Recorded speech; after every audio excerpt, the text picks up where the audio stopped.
Bonjour à tous, j'espère que vous allez bien. Je vous retrouve enfin pour crash tester avec vous des nouveautés. Si je souligne bien le mot enfin, c'est parce que je dois tester certains de ces produits depuis un moment. Je les avais évoqués dans de précédentes vidéos, dans des hauls, dans des vidéos nouveautés à venir. Et je n'ai pas trouvé le temps de les tester, donc je me suis dit aujourd'hui qu'il fallait absolument que je remédie à la situation. On va se concentrer sur certaines nouveautés qui font beaucoup parler d'elles, et je pense qu'on peut même le dire, elles font vraiment le buzz sur les réseaux sociaux. Donc vous allez le voir, mais aujourd'hui je vais tester le nouveau primer de chez NYX. On va également se concentrer sur le cas de ce nouveau fluide teinté de chez Fenty. Et il y a également des produits pour lesquels vous attendiez des retours depuis longtemps, c'est notamment le cas pour le Brow Freeze de Anastasia Beverly Hills. Ça c'est probablement le produit qui m'intriguait le plus et que j'avais le plus hâte de tester. On va également évoquer les Colored Shock, vous savez ces petites craies de chez Milk Makeup. D'ailleurs j'ai reçu pas mal de commentaires de votre part après vous les avoir présentés. Bref, ça va être une section uniquement dédiée aux nouveautés du moment. J'espère que ça va vous plaire, et si vous voulez voir mes premières impressions en direct, eh bien il ne me reste plus qu'à vous souhaiter un très bon visionnage. Je commence par le premier produit de cette sélection de produits à tester. Il s'agit du Marshmallow Primer de la marque NYX.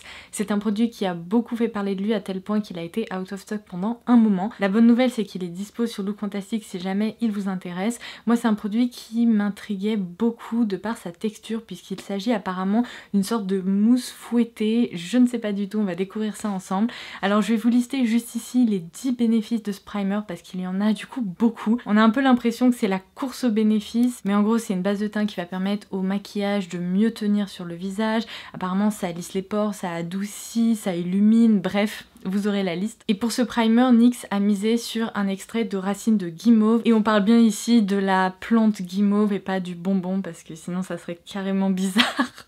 Ce produit est fabriqué en Corée du Sud et ça m'étonne pas du tout, puisque c'est souvent en Corée du Sud qu'on retrouve des textures très innovantes, assez intéressantes, etc. Donc on va découvrir ça ensemble. D'ailleurs ça me fait penser que je vous ai cité le fait que ce produit est dispo sur Look Fantastic, et cette semaine ils ont des promos à l'occasion des fêtes de Pâques, et du coup j'ai un nouveau code promo à partager avec vous qui sera valable seulement quelques jours. C'est tout simplement le code Lodos Easter que je vous laisserai par ici ainsi qu'en barre d'infos. C'est tout simplement un code qu'il faut tester dans votre panier, puisqu'il va vous permettre d'obtenir des réductions supplémentaires sur tous les produits qui sont déjà en promo. Et d'après ce que j'ai compris, ce code remplace mon code habituel, donc LF Lodos, et LF Lodos sera réactivé après les promotions de Pâques. J'espère que c'est clair, je voulais partager ce bon plan avec vous.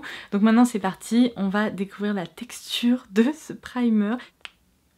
Oh, ok, alors, c'est pas mal, c'est quand même assez mousseux, c'est pas du tout épais, donc vous savez quoi, je vais répartir le produit par ici.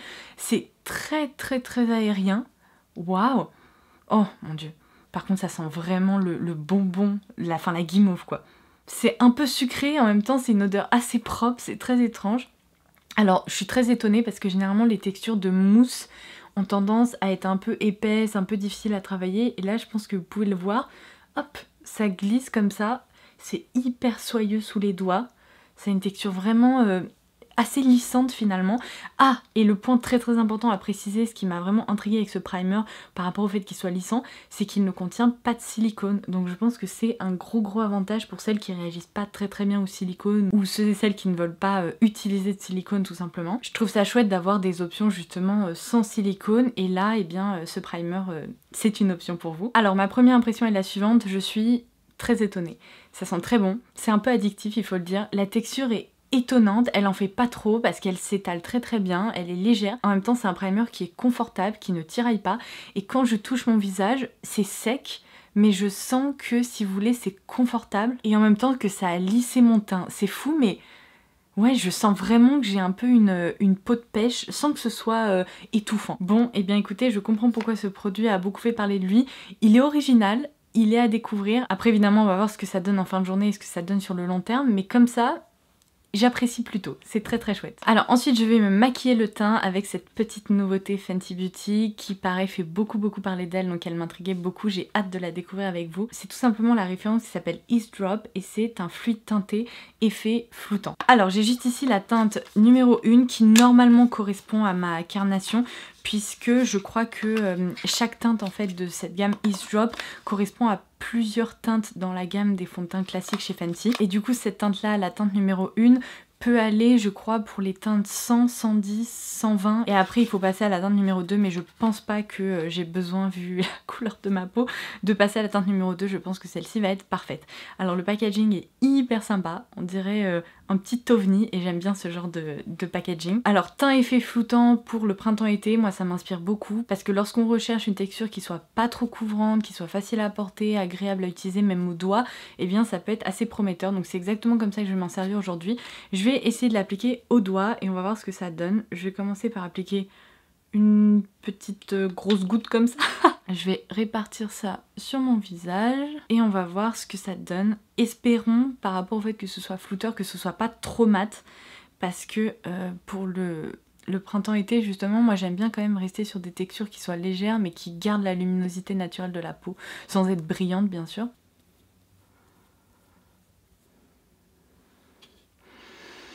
Si vous voyez pas de réaction pour le moment, c'est parce que je suis très mitigée. Je ne sais pas encore quoi en penser. Attendez, je vais vous dire. Je vais prendre un pinceau pour cette partie-là de mon visage pour voir un peu la différence. Est-ce que c'est l'application au doigt qui m'a un peu dérangée ou est-ce que c'est le produit en tant que tel? Venez, je vous rapproche, faut qu'on parle. Bon, là vous êtes bien zoomé, vous voyez absolument tout. Ma question est la suivante, est-ce que vous voyez une réelle différence? Est-ce que vous avez l'impression que je porte quelque chose sur mon teint? La réponse est non. Moi, je ne vois strictement rien. Mais rien. J'ai l'impression que le produit s'est volatilisé. Même là, vous voyez, mes petites rougeurs diffuses, elles sont toujours très présentes. Je vais essayer de réappliquer un peu de produit. On va voir ce que ça donne. Peut-être que je n'en ai pas mis assez. Parce que sinon, la couvrance n'est même pas légère, elle est très légère, quoi. Ça a l'air d'être un peu clair aussi, là. Je vais l'étirer. Non, c'est pas trop clair. En fait, c'est la lumière, je pense, qui réfléchit un peu les pigments. Pour le moment, il faut les laisser se poser. Parce que lorsque je me regarde dans le miroir, c'est très bien. Je pense qu'en plus, avec de la poudre un peu après, ça va bien se déposer. Bon. C'est léger, c'est une couvrance qui est légère. Je pense que sincèrement, j'arriverai pas à obtenir vraiment plus qu'une couvrance assez légère. Même moyenne, je pense pas qu'on puisse y arriver avec ce produit-là. Ce qui me dérange un peu, c'est qu'il y a comme un effet floutant, je suis d'accord, mais du coup on voit un peu le produit qui se dépose sur la peau. Là j'ai une toute petite tache, je pense, d'une ancienne imperfection et ça n'arrive pas à la cacher, quoi. Elle est toujours là. Et je pense qu'il va falloir faire avec. Je vais faire mon front en direct et puis vous me direz ce que vous en pensez. Vous voyez, vous n'avez pas l'impression que le produit glisse un peu en quelque sorte? Et qu'il a presque un petit peu de mal à vraiment se fixer à certains endroits. Il y a comme un peu de traces. Alors, on va tapoter. Oh mon dieu, je m'attendais pas à ça, je m'attendais à être impressionnée et là malheureusement c'est pas trop le cas. Vous savez quoi, il faut que je teste demain pour voir si c'est pas également l'association avec le primer qui provoque ça. Je vous ferai une petite update. Parce que vous voyez, en ajoutant un peu de matière, c'est quand même mieux. Je trouve que mon teint est plus homogène. Après j'ai l'impression que sur certains endroits le produit a du mal à se poser en fait, ça a tendance à faire des petits patchs. Alors rien de dramatique, j'ai déjà testé des produits qui font des patchs bien pire que ça, mais c'est pas idéal si vous voulez. J'ai quand même vraiment la sensation de préférer les fonds de teint dans la gamme Fenty Beauty. Ça veut peut-être dire que c'est pas un produit idéal pour les peaux sèches, c'est possible. Je vais finir mon teint parce que là j'ai définitivement besoin d'améliorer ça. Bon, c'est beaucoup mieux, mais je vais pas vous mentir, je suis pas impressionnée par ce produit pour le teint. Si je dois utiliser tous ces autres produits pour améliorer le rendu du produit teint en tant que tel, c'est pas très bon signe, donc je pense pas que ce soit un produit qui soit vraiment fait pour moi. Je vais bien sûr continuer de m'en servir et je vous ferai un retour sur le plus long terme, mais je suis pas impressionnée. On va maintenant passer à un produit que j'attendais vraiment de pouvoir tester avec impatience. Je sais pas pourquoi j'ai mis autant de temps à vous filmer cette vidéo, parce qu'il est dans mon tiroir de produits à tester depuis un moment, je vous en avais même parlé. Il s'agit du Brow Freeze de Anastasia Beverly Hills. Alors vous avez dû le voir passer 1 million de fois, moi je suis toujours hyper intriguée parce que j'ai l'impression que sur les autres ça rend super bien, donc j'ai envie de voir ce que ça va donner sur moi. C'est tout simplement en fait une cire de fixation pour les sourcils, une cire de styling entre guillemets, pour vous permettre voilà, de discipliner vos sourcils, de peut-être les redresser, les rendre un peu plus touffus en quelque sorte. J'ai également ce pinceau double embout qui est le 7 palette B chez Anastasia Beverly Hills à utiliser avec le Brow Freeze. D'un côté il y a évidemment le goupillon pour prélever le produit et appliquer ça dans les sourcils, et de l'autre côté il y a également un petit pinceau biseauté. Je pense pas que j'en avoir besoin aujourd'hui puisqu'on va utiliser un autre produit pour les sourcils juste ensuite. Donc je vais unboxer ça, je vous l'ai déjà montré, il s'agit d'un petit pot comme ça. On a l'impression qu'il est complètement vide mais pas du tout, vous voyez il y a la cire là, juste ici. Apparemment il suffit vraiment voilà, d'en prélever et d'appliquer ça dans les sourcils. Je vous rapproche une nouvelle fois. Oh c'est rigolo, je pensais que ça allait être beaucoup plus dur que ça. Et en fait vous voyez, on peut vraiment facilement prélever le produit et enrober en quelque sorte son goupillon. Bon, je pense que j'en ai mis assez sur mon goupillon. Donc il n'y a plus qu'à, hop. Waouh! Waouh! Alors c'est vraiment une cire. On sent que c'est un peu cireux tout simplement. D'ores et déjà, je peux vous dire qu'elle a un pouvoir de fixation qui est bien plus important que d'autres gels, etc. pour les sourcils, parce que vous voyez, mais j'ai jamais réussi à brosser mes sourcils comme ça. Je crois qu'ils sont un peu raides en fait, et même avec des soft brows, etc. Vous avez pu le voir dans de précédentes vidéos, j'ai jamais réussi à obtenir un look aussi coiffé et genre bushy brows. Alors il faut aimer hein, mais moi personnellement je préfère 1000 fois avoir des sourcils comme ça très poil à poil, très bien définis, assez étoffés, plutôt que des petits sourcils comme ça qui ont du mal à se placer, qui sont un peu rebelles, qui font des petits trous. C'est magnifique. Je veux bien brosser parce que je veux surtout pas qu'il y ait de petits, vous savez, de petites poussières ou je sais pas quoi dans les sourcils. Je trouve qu'il n'y a rien de pire, c'est atroce. On dirait que c'est tout sale. J'ai l'impression d'être une mannequin sur un photoshoot à qui on aurait fait une brow lamination ou je sais pas quoi, mais c'est incroyable avant-après, et pourtant je vais vous dire j'en ai prélevé très peu sur mon pinceau. Alors moi j'adore quand c'est très bien relevé ici, par là c'est peut-être pas nécessaire autant, donc je vais prendre mon goupillon et je vais rabattre un peu les poils pour que vous voyez ce soit un peu plus calme, un peu plus dessiné tout simplement. Moi c'est le look que je préfère. Après comme vous avez pu le voir, vous pouvez très bien arranger vos sourcils comme vous le souhaitez quoi, en fonction de vos préférences. Moi, j'ai quand même l'impression de préférer quand c'est assez relevé ici et bien coiffé là. Eh, j'adore! Bon, je fais l'autre. Donc la même chose. C'est trop cool! Alors, c'est pas le look exact que je recherche, je vous dis, je préfère ça, mais je trouve ça trop cool. Et franchement, vous voyez, là, je touche. Je sens qu'il y a un peu de cire, mais c'est pas cartonné, c'est pas figé. Donc ça, c'est chouette. En revanche, une seule petite précision, avec les cires, vous aurez toujours en fait parfois des tout petits résidus qui viendront se mettre dans vos sourcils. Une fois qu'ils seront maquillés, je pense que ça se verra même plus, donc moi ça me dérange pas plus que ça là. Mais c'est vrai que si vous préférez un rendu un peu zéro matière, peut-être qu'un gel, enfin un mascara pour les sourcils, ça vous conviendra plus. Donc maintenant que ça c'est fait, je vais laisser juste la cire se fixer un peu. Et ensuite on va tester le nouveau Brow Lift de Charlotte Tilbury que j'ai ici dans la teinte Natural Brown. Donc ils ont traduit ça par châtain naturel. C'est le nouveau crayon à sourcils de la marque. Ils ont lancé plusieurs produits dans cette gamme. Il y a un mascara teinté pour les sourcils, un mascara je crois transparent, et il y a également du coup des crayons. Alors aujourd'hui, sachant que je voulais vraiment tester le Brow Freeze là qui attend depuis des lustres, et ma foi je pense que je vais l'adopter au quotidien, et bien je me suis dit que j'allais seulement tester le crayon pour les sourcils cette fois-ci de Charlotte Tilbury. Donc qu'est-ce qu'on a? D'un côté on a, oh ok, ça ressemble au crayon à sourcils Hourglass comme ça, un peu biseauté, et de l'autre côté on a bien un goupillon sans cire, ce qui est plutôt pratique. Donc là, sachant que mes sourcils me plaisent déjà, je vais surtout combler les petits trous, vous voyez, et je vais essayer de retirer un peu cet aspect cireux à certains endroits grâce au crayon pour les sourcils. On va voir ce que ça donne, j'espère vraiment pouvoir réussir à faire des traits très précis. Ah bah oui, c'est parfait ça. Waouh! C'est hyper précis. Alors, je ne sais pas encore si il valait mieux maquiller d'abord les sourcils et après utiliser le Brow Freeze, ou inversement, là comme je suis en train de faire, appliquer d'abord la cire et ensuite remplir un petit peu.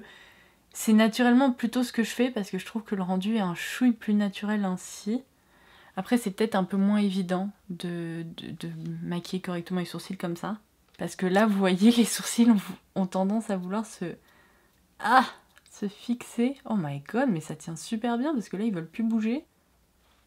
C'est pas mal comme ça. Ouais, bien écoutez, comme ça me semble être une excellente solution parce que ça permet après de rebrosser un peu avec un goupillon propre du coup le sourcil. Et là c'est parfait, il est bien comblé, il est bien dessiné, bien structuré.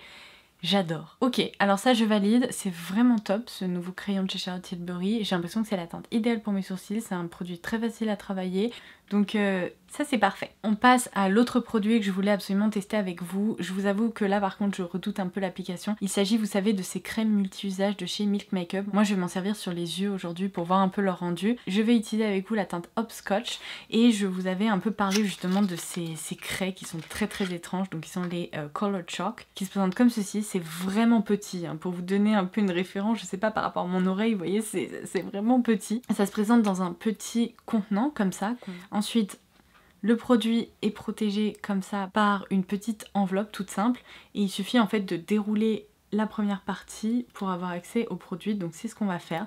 Alors pourquoi je redoute un peu ce produit? Parce que autant je le trouvais hyper original quand je l'ai découvert et quand je vous en ai parlé dans une vidéo, autant vous avez été très nombreuses à me dire que c'était vraiment pas top, que c'était assez sec, que ça ressemblait finalement beaucoup à la texture d'une craie et qu'en plus la tenue était vraiment pas excellente. Donc ça tombe bien, j'ai pas mis de base à paupières, on va pouvoir voir un peu ça ensemble. J'ai juste un tout petit peu d'anti-cerne et de poudre là pour homogénéiser la zone des paupières, mais rien de dramatique. Donc on va voir un peu ce que ça donne à l'application et surtout ce soir, est-ce que ça aura tenu? Ça c'est la bonne question. Je vais y aller complètement à l'arrache. Hop, je vais appliquer le produit direct sur la paupière pour voir un peu ce qu'il a dans le ventre. Alors j'aime bien les reflets lumineux. C'est vrai que c'est sec, je vais pas vous dire le contraire, c'est presque plus sec que n'importe quel fard à paupières que j'ai pu utiliser jusqu'à présent. Je vais travailler un peu ça au doigt pour voir comment ça se déplace. Écoutez, c'est pas mal, je suis pas impressionnée par la luminosité, je m'attendais à un petit peu mieux. Je m'attendais à quelque chose d'encore plus lumineux. Ça a l'air d'être un peu sec. Je trouve que ça se voit en fait en termes de rendu. Je viens de le faire tomber et il y en a plein mon jean. Donc ça déjà je peux vous dire qu'en termes d'utilisation c'est pas ce qu'il y a de plus pratique. Je suis ravie. Mon jean noir, je vais devoir le mettre à laver. Alors on recommence ici.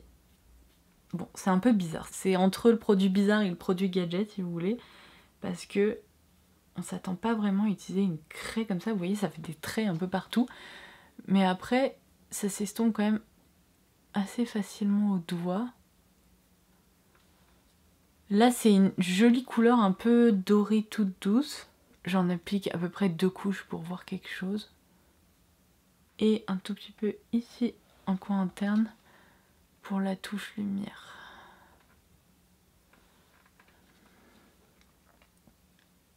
Bon, pour celles qui aiment les trucs originaux, rigolos, qui aiment un peu l'aspect no make-up avec juste des reflets lumineux, un peu à la Glossier, je pense que ça pourrait vous plaire. Après, c'est vrai que c'est assez cher pour ce que c'est et sincèrement, un rendu comme ça sur les paupières, je peux l'obtenir assez facilement avec n'importe quel highlighter au fini un peu modéré, on va dire, qui soit pas trop intense, pas trop métallique. Ça apporte, voilà, une jolie luminosité au regard, mais rien de transcendant, hein, faut dire ce qui est. Est-ce que je prends le risque d'en appliquer un petit peu ici? Oh mon dieu. Je sens que je fais une catastrophe. J'en ai vu un tout petit peu par là. Je vais vraiment opter pour un look ultra simple. C'est un peu moins waouh que ce que j'espérais en fait. Je m'attendais vraiment à une texture très métallique. C'est satiné quoi, on va dire. Rien de transcendant. Par contre, je peux déjà voir pourquoi vous me dites que la tenue n'est pas exceptionnelle, parce que je pense que ça peut se déplacer et s'effacer assez rapidement. Vous voyez, j'ai eu aucun problème pour estomper comme ça. Enfin, c'est assez facilement manipulable comme produit. Est-ce que c'est le genre de produit qui va être adopté? Sincèrement, je ne pense pas. C'est original, hein, on peut pas dire le contraire.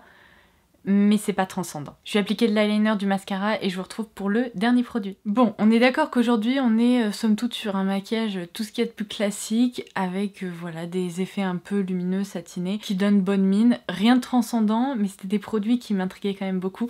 Je vais terminer par le dernier produit que j'ai sélectionné pour ce crash test. Bobbi Brown a lancé une nouvelle formule qui s'appelle les Crushed Shine Jelly Stick. Alors j'ai à moitié craqué pour le packaging que je trouve hyper sympa pour le printemps-été et aussi pour la texture texture en tant que telle, parce que j'ai eu du mal à réaliser si ça allait être plutôt un baume à lèvres ou bien une sorte de gelée pour les lèvres, on va voir. Alors ça se présente comme ceci, vous voyez c'est quand même hyper design, assez moderne. J'ai opté pour la teinte Honey qui est la teinte numéro 2. J'ai déniché ça également sur Look Fantastic qui sont déjà dispo. Donc comment ça s'ouvre? Comment ça s'ouvre? Attendez, il faut peut-être... Ah voilà, faut pousser du coup d'un côté, hop, et on a le rouge à lèvres qui sort comme ça. Oh, ok. Alors je m'attendais pas du tout à ça. C'est un rouge à lèvres qui se présente un peu comme un baume à lèvres. Alors la couleur comme ça me fait dire c'est peut-être un peu intense, mais sachant qu'ils ont utilisé le terme de jelly, j'imagine que c'est beaucoup plus transparent que ce que le tube nous laisse penser. Donc eh bien écoutez, on passe direct à l'application. Ah, ok. Alors non, je vous confirme que la pigmentation est bien présente. En revanche, c'est une texture de baume à lèvres hyper confortable, qui enrobe les lèvres et qui donne l'impression de les avoir très très bien nourries. Alors il n'y a pas de parfum dans ce rouge à lèvres, c'est exactement un peu la même odeur qu'on retrouve dans les autres rouges à lèvres Bobbi Brown. Vous savez les... je crois que ça s'appelle les Crushed Lipsticks aussi qui sont en tube, ils ont exactement cette odeur un peu d'ingrédients un peu naturels. Donc pour celles qui n'aiment pas les rouges avec du parfum, ça pourra vous plaire. Ça apporte une jolie brillance sans pour autant donner l'impression qu'on porte un gloss. C'est... Non, pour moi, c'est un peu vraiment comme un baume à lèvres gélifié, qui ne colle pas, qui est confortable, qui est très bien pigmenté. Je vais vous faire un swatch pour vous montrer un peu la pigmentation, mais elle est quand même présente, vous voyez. Alors sur mes lèvres qui sont peut-être un peu pigmentées naturellement, la couleur n'est pas tout à fait la même, mais j'aime beaucoup, c'est chouette. Et j'ai vu que dans cette gamme, il y avait plein de couleurs très très peps pour l'été, du rose fuchsia, du violet, etc. Donc... j'aime bien. Je vous ai dit que c'était le 5e et dernier produit que j'utilisais aujourd'hui, mais non, en fait, il y en a eu 6, donc il y a eu un petit produit bonus. Donc ceci étant dit, il ne me reste plus qu'à aller vaquer à mes occupations, et je vous retrouve du coup, ce soir, lors des derniers rayons lumineux, pour vous faire un retour global sur tous ces produits et vous montrer le rendu de mon maquillage en fin de journée. A tout à l'heure. Me revoilà pour le retour final en fin de journée. Alors contre toute attente, j'ai dû me changer parce qu'il a fait 26 degrés aujourd'hui, mais j'étais pas du tout prête psychologiquement pour ça. Donc j'ai des retours à vous faire par rapport à mon maquillage. Alors évidemment le baume à lèvres teinté n'a pas tenu, mais je m'attendais pas à autre chose. On a déjeuné, j'ai pris un petit goûter, etc. Donc c'est typiquement un genre de texture qui a tendance à disparaître assez facilement. Mais vu le format, ça me dérange pas du tout de réappliquer ce genre de produit. Donc ça, j'ai envie de vous dire, c'est une jolie découverte. C'est un produit qui est très sympa, que j'ai apprécié porter, et j'hésiterai pas en cours de journée à en réappliquer. On passe ensuite à cette cire pour les sourcils. Alors, j'ai beaucoup apprécié la portée. Franchement, contrairement à beaucoup d'autres cires, gel, etc., ça laisse pas du tout un aspect cartonné ou même une sensation cartonnée dans les sourcils. Le seul truc, c'est que je vais vous faire un zoom. Dites-moi si je suis folle ou pas, mais j'ai l'impression que ça n'a pas aussi bien tenu que ce que j'espérais. Alors bon, peut-être que la chaleur, etc. ont joué, mais j'ai l'impression que mes sourcils étaient plus jolis tout à l'heure. Donc certes, c'est pas du gel fixation forte, mais je suis un petit peu déçue, je m'attendais à ce que ça tienne un petit peu mieux que ça. Il va falloir que je continue à m'en servir et je vous ferai un retour du coup un peu plus tard. En revanche, le crayon pour les sourcils, vraiment même avis que ce matin, je le trouve très sympa. Cette petite crème me laisse un petit peu dubitative. Je trouve qu'elle a un peu perdu en intensité en fait au fur et à mesure du temps. C'est pas assez lumineux par rapport à mes références si vous voulez. Étant fan de trucs hyper lumineux avec un format comme ça, j'en attendais un peu plus en fait. J'attendais un peu plus d'effets scintillant, un produit qui allait un peu plus ouvrir le regard, etc. Et vous savez quoi, en filmant les zooms, j'ai l'impression que la crème Milk Makeup a également un petit peu filé dans les plis de ma paupière, alors que ça m'arrive très rarement parce que j'ai une paupière normale. Alors aujourd'hui j'avais peut-être une paupière un peu différente à cause de la température, mais c'est pas très jojo, hein, faut dire ce qui est. Franchement, je vous laisse juger par vous-même, mais je suis pas transcendée. Ça va être difficile pour moi de vous faire un retour après une seule utilisation concernant cette base.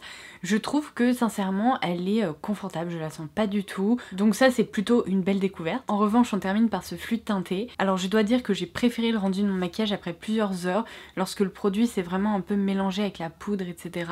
Parce qu'au début je le trouvais quand même très mat et je trouvais que le rendu global était pas waouh. Alors je sais pas si vous allez pouvoir le voir, mais en fait je me suis mouchée à cause de mes allergies en ce moment, c'est l'enfer. faire. Et on voit vraiment que là, la zone autour du nez, le produit a disparu. Mais sachant que c'est un produit moins couvrant, en fait c'est moins choquant qu'avec un fond de teint, vous savez quand j'ai vraiment en hiver le nez rouge et tout, là c'est moins choquant. Si je vous l'avais pas dit, vous l'auriez peut-être pas vu. Donc je pense que c'est un produit qui plaira principalement à celles qui ont la peau normale à mixte, parce que les peaux très sèches, en fait, je pense qu'elles vont pas l'apprécier dans le sens où c'est un produit qui va marquer un peu à cause de son fini mat. Mais si jamais vous avez la peau normale à mixte, gardez en tête que ce produit ne contient quasiment pas de pigmentation. En fait, c'est vraiment un effet un peu floutant qui va donner un petit coup de boost au teint. Mais pour moi, ça n'a même pas vraiment la couvrance d'un fond de teint léger. Donc il faut garder ça en tête, c'est pas un produit qui va révolutionner votre routine teint, c'est pas un produit qui va tout changer sur votre visage. Après, c'est pas terrible, loin de là. Je pense qu'en plein été par exemple, c'est un produit qui doit être assez agréable à porter. Mais au quotidien, j'attends un tout petit peu plus de couvrance naturelle en fait. Et là j'ai l'impression que c'est le point sur lequel ce produit m'a un petit peu déçue. Voilà, vous avez eu mon retour concernant toutes ces nouveautés et j'espère pouvoir vous refilmer une vidéo comme ça, crash test de nouveautés très prochainement, parce que j'ai l'impression que la machine est un peu relancée, il y a des nouveautés très sympas qui viennent de sortir ou qui vont bientôt sortir. Dans tous les cas, on se retrouve très vite pour parler de tout ça et du coup je vous embrasse très fort, je vous dis à très vite. Bye bye!